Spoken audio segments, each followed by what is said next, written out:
আসসালামু আলাইকুম গাইস, তোমরা সবাই কেমন আছো? আলহামদুলিল্লাহ আমরাও ভালো আছি। বাট আমার একটু গলায় সমস্যা। এই তো আমি আর আমার বোন চলে গেলাম সৈয়দপুরের বাজারে। তো আমার আম্মু হাতে একটা ব্যাগ ধরাই দিয়েছে যেখানে ৬ কেজি আতপ চাল ছিল। সেটা আমরা মেলে ভাঙাইতে নিয়ে আসলাম। আর তোমরা দেখতেই পাইতেছো মেলের কত সুন্দর পরিবেশ। তেলাপোকা এদিক ওইদিক দৌড়াদৌড়ি করতেছে। ককরোচ আছে কিন্তু আমার বাসার অগিটা নিয়ে আসলে অবশ্যই ভালো হইতো। আমার গলাটা একটু খারাপ। তোমরা এটা এভয়েড করবা। এই তো এখানে তামান্না রোডেরই পাশে সৈয়দপুর তামান্না রোডের এখানে একটা মেল আছে। তো প্রায় ৬ কেজি ৳২০ নিয়েছে, খুবই কম। আমি আমার বোন বলছি ৳৩০, ৳১০ আমাদের পকেটে। এখন চলে গেলাম গুড়ের দোকানে। আর এই গুড় হচ্ছে আখের গুড়। খেজুরের গুড় কেজি ছিল ৳৩৬০। আর আমাদের বাজেট ছিল ৳১০০। এই তো এখানে একটা ফকির চলে এসেছে, যাকে আমি ৳১০ দিয়েছি। আমার কাছে না থাকলেও আমি তাদেরকে দেই। এই তো আমি নারিকেল চেক করতেছি। এই নারিকেল নাকি ৳৯০। এই পিঠার সিজনে নারিকেলের দাম যে এত উপরে থাকে বলার বাইরে। নারিকেলটা অবশ্য ভালোই ছিল। আর আরেকটা নারিকেল কিনে ঠকছিলাম, যেটা তোমাদেরকে শেয়ার করব না। পরে শেয়ার করতেছি। এই তো আখের গুড় কিনলাম। মনে হয় ১ কেজি কিনছি। মনে নেই। আর এই তো নারিকেল, এটা হচ্ছে পাঁচমাথা মোড়ে ঢাকা বিরিয়ানির হাতের বাম সাইডের দোকানটা। আর গরুর এই দুধটা কেনার জন্য আমরা চলে গিয়েছিলাম সৈয়দপুর আনোয়ার ডাক্তারের বাড়ির সোজা রাস্তায়। আর ৳৯০ করে কেজি নিয়েছি, ৳১০ হচ্ছে বোতলের দাম। তো যাই হোক, এই তো এই নারিকেলটা কেনার সময় ঠকছি, ৳১০ কম দিয়ে নিছিলাম, ৳১২০ করে। এটা অন্য দোকান থেকে নিয়েছি তাই। নারিকেলটা আমি বাসায় এসব কাজ করি, নারিকেলটা ফাটাই। প্রায় দীর্ঘ ৫ বছর পর ফুপি মারা যাওয়ার পর আর আঙ্কেলের বিয়ে হওয়ার পর এরকম আয়োজন হয়নি বাসায়। তেমন পিঠা বানানো হতো না। ফুপি মারা যাওয়াটা আমাদের জীবনে একটা বড়সড় ধাক্কা বলতে পারেন। যাই হোক, আমার আম্মু এই তো আটাটা প্রসেসিং করতেছে। একদিনে যতটুকু করা যায়, আবার রোদও কম। এই তো আমার আম্মু কাজে ব্যস্ত, আমাকে কাজ করতে দেয় না। এখন শ্বশুর বাসা থেকে বাবার বাসায় যাই তো শুয়ে বসে খাওয়ার জন্য। নারকেলগুলো কি বলেন আপনারা? কুড়নি দিয়ে প্রসেসিং করে নিচ্ছে। আর এই তো আমার বোন গুড় কাটতেছে। সে রাতেই নাকি ভাপা পিঠা খাবে। এটা সকালে বানার জন্য মেনুতে ছিল। আর এই সময় ঝগড়া হচ্ছে, ওর পরীক্ষা। আমি ওকে ভালো লাগে বলেছিলাম যে, "তুমি এই কাজটা করো না, আমি করি।" ঝগড়া লেগে গেছে। আর এই তো ভাপা পিঠা কিন্তু আমার বোনই প্রসেসিং করতেছে। সেই কিন্তু বানাবে। বাবা যায় শহরে ছোট্ট একটা মেয়ে ভাপা পিঠা বানাচ্ছে। এখন তো গ্রামের মেয়েগুলা পিঠা বানাইতেই পারে না। ভুলে গেছে। আর আমরা শহরে হয়ে আমার আব্বু-আম্মু সব শিখিয়েছে। পিঠা বানাও যেমন শিখিয়েছে, পিঠার সব প্রয়োজনীয় জিনিসপত্র কেনাও শিখিয়েছে আমার বাবা। তোমাদের ভিডিওটা ভালো লাগলে অবশ্যই লাইক কমেন্ট শেয়ার করবা বেশি বেশি করে। আর সাপোর্ট করবা।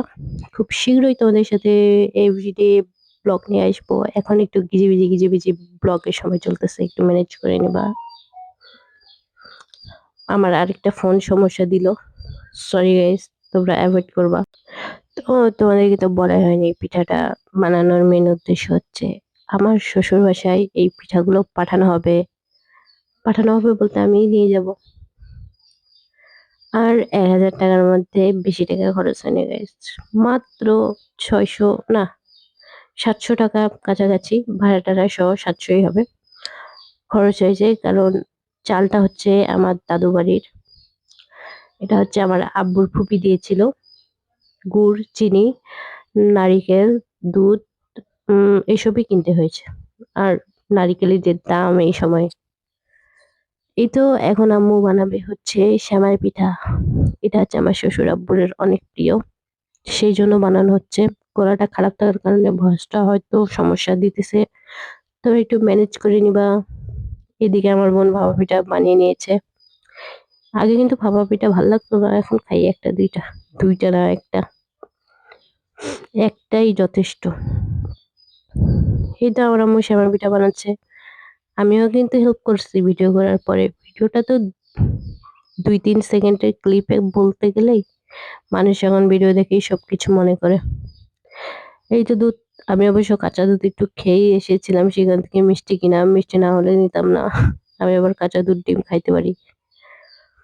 এখানে সেমাই পিঠা তৈরি করার প্রসেসিং চলতেছে। এখানে গুড় দিলে অনেক ভালো হইতো। আমার কিন্তু সেই সময় মাইন্ডে আসছিল যে আম্মুকে বলি এখানে গুড় দিতে। বাট আমি তো গুড় পছন্দ করি না। গুড় দিয়ে কেমন জানি একটা বেশি অতিরিক্ত মিষ্টি মনে হয়। তাই আম্মু চিনি ইউজ করছে। আমিও বলি নাই, স্কিপ করে গেছি।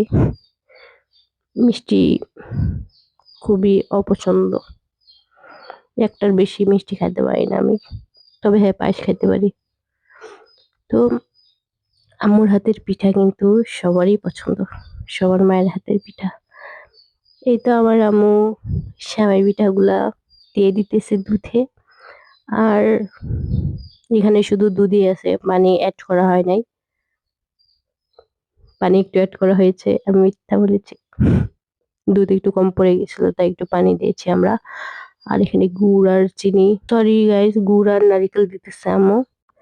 আসলে ভিডিওটা অনেক আগের করা, মানে বেশ কয়েকদিন আগের, আর ভয়েসটা এখন দিতেছি। যাই হোক, এই তো সকালবেলা চলে আসলাম আমরা তেল পিঠা বানানোর জন্য। তেল পিঠা আর দিনাজপুরে এদিকে বলে অন্তসা পিঠা। আমি এটা ফার্স্ট টাইম শুনেছি দিনাজপুরে বিয়ে হওয়ার পর। তেল পিঠাটা কিন্তু একটা কৌশল, ঠিক আছে? এটা সবার হাত দিয়ে মানে পিঠাটা ফুলে না। আমার, বিশেষ করে আমার আম্মুর হাত দিয়ে ফুলে না। তবে আমি আম্মুকে একটা ট্রিক শিখে দিয়েছি, যার কারণে এটা কেমন ফুলে আপনারা ভিডিওতেই দেখতে পারবেন। এটা কিন্তু আমার পার্সোনাল ট্রিক। এটা আমি কাউকে শেয়ার করি না। তো যাই হোক, তেল পিঠাটা আমার একদমই ভাল লাগে না। কারণ এখানে গুঁড়ো দেওয়া হয়, আমি খাই না।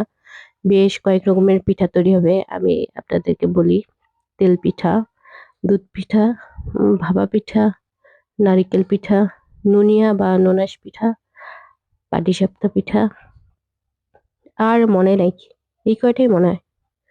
৬ রকমের পিঠা তৈরি করা হবে। তো শীতকাল আসলেই আমাদের বাঙালিদের সবচেয়ে পছন্দের আইটেম হচ্ছে পিঠাপুলি। আর বিশেষ করে যারা